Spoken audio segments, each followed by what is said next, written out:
mais um passinho, um por vez, devagar. Vamos agora pegar um exemplo. Esse exemplo tem nos livros, ele é um exemplo que permite compreendermos o mecanismo de absorção e eliminação de energias, mas para que a gente estabeleça que as coisas não são por acaso, sabe? A gente tem muita dificuldade de aceitar que aquilo que está acontecendo conosco tem uma razão de ser. Demora um tempo e é natural que seja assim. Nós não fomos educados desde cedo para isso. Mas eu vou me permitir comentar um caso. Isso está reportado num desses romances espíritas. É um fato que acontece, pelo que está lá descrito, lá no interior de Minas, na época onde se explorava ouro e diamantes, né? Naquela época que efetivamente serve para atribuir o nome do estado de Minas Gerais. Tamanha a riqueza de minérios e pedras preciosas, né, naquelas terras. Então lá naquela oportunidade havia um senhor de terras que explorava pedras preciosas e tinha para isso os seus escravos, como era habitual. E o que os escravos faziam na tentativa de comprar a sua liberdade, a sua alforria? Muitas vezes eles acabavam engolindo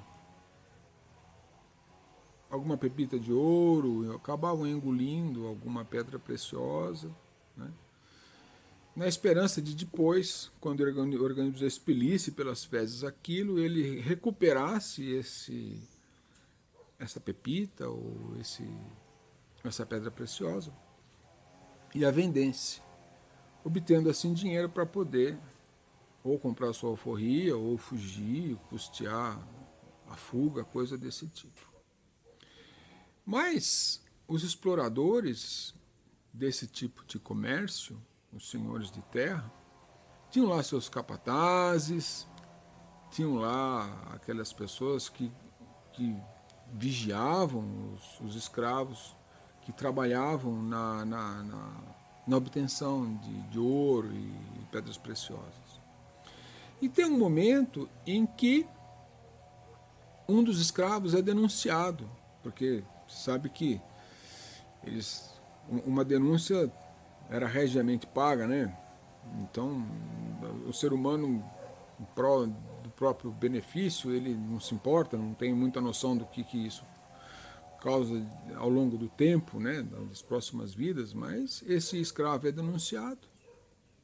E o senhor de terras, o senhor dessas propriedades, identifica lá o negro, reúne todos os seus escravos, mais os seus capatazes, mais o pessoal da fazenda,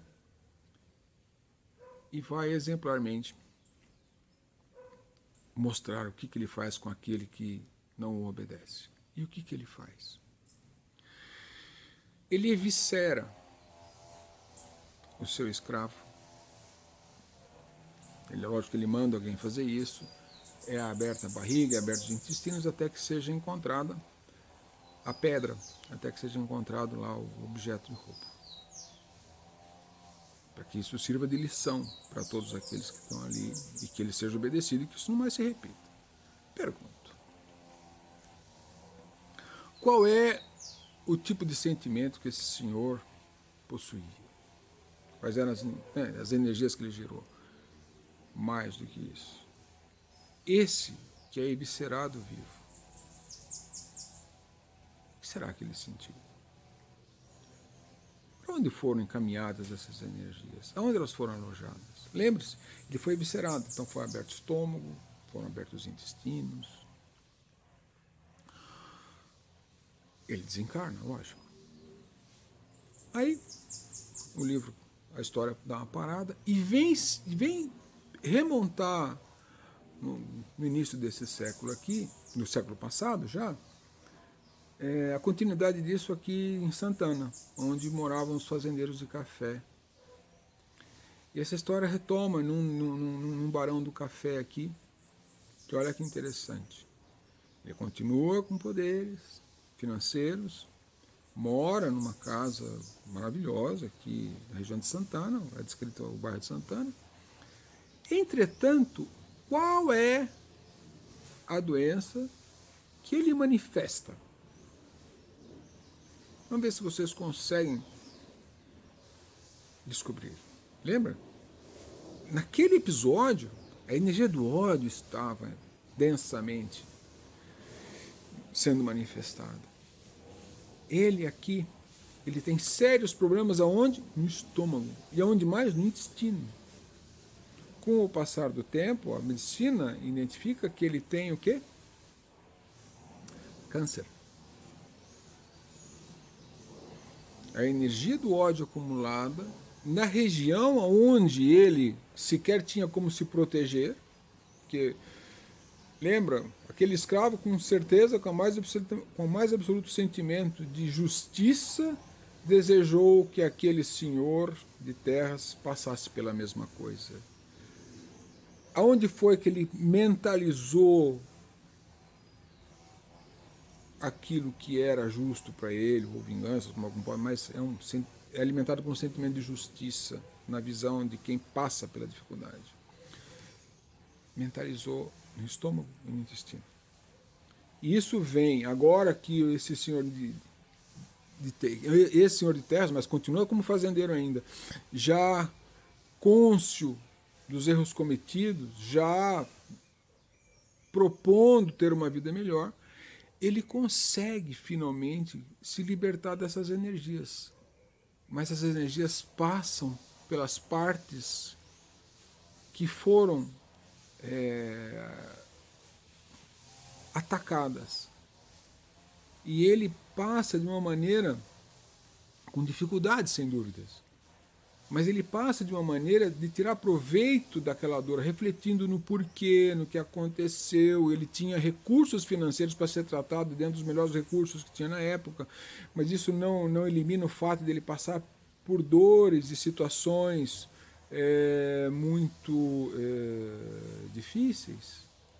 E fatalmente ele passa por isso nessa intensidade, porque ele não conseguiu ter crescimento nesse momento e se perdoar para que isso pudesse ser eliminado de uma outra forma. Guardem bem isso. Né? Tem um momento em que a gente não consegue se perdoar e a gente acha justo passar por aquilo que a gente causou. Existem outras formas de lidar com isso. Mas nesse momento, esta pessoa opta pelo conhecimento ainda restrito, passar exatamente por aquilo que ele causou. Isso faz parte do planejamento da vida reencarnada dele. Então, nesse momento, ele se liberta de uma pesada carga energética, daquilo como muitos vão comentar, puxa, mas isso é um karma. No caso, o karma é a ação pela qual ele precisou passar para resgatar um aprendizado decorrente de uma atitude muito infeliz, que se fundamentava numa profunda ignorância em relação a causa e efeito. Então ele passa por isso, mas passa aprendendo. Ele transforma a dor em aprendizado e sai dessa situação em condições espirituais e morais muito melhores do que quando ele encarnou. Ele sai num espírito mais leve. O corpo serviu para que ele aprendesse isso. Então é importante parar para pensar nisso. Nós sempre precisamos parar para pensar que a doença em si tem um propósito. E não é você sofrer. A doença tem a razão principal de nos levar à reflexão para compreendermos o porquê isso está acontecendo. Então, esse é o momento dessa paradinha para pensar nós. Eu agradeço muito a atenção de vocês nesse momento e vamos avançando, porque não precisa passar por tudo aquilo que eu fiz para que eu melhore. Que Deus nos abençoe. Graças a Deus e graças a Jesus.